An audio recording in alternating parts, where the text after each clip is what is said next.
এমনটি হলো কেমন করে? তখন সাহাবী বলেন, বাইরে আমি গভীর রজনীতে আমি তাহাজ্জুদে দাঁড়িয়েছিলাম, এমত অবস্থায়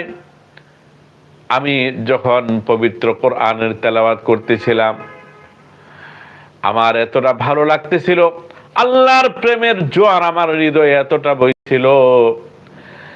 যে কোন দিক থেকে যে তীর গুলি ভেদ করে পিছন দিক থেকে বের হয়ে গেছে আমি একটু টের পাই নাই, আমি একটু টের পাই নাই, আমি একটু টের পাই নাই। আল্লাহর কসম করে বলছি, কাবার রব রব্বে করিম আল্লাহ তাআলার কসম করে বলছি যে আমার যদি ওই কথার উদয় না হতো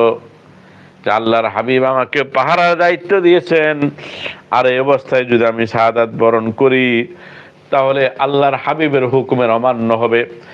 এবং সাহাবায়ে কেরামদের জীবনটা ঝুঁকির মধ্যে পড়ে যাবে। যদি আমার এই কথা মনে না হতো তাহলে অবশ্যই আমি দাঁড়িয়ে থেকে কোরআনে কারীমের তেলাওয়াত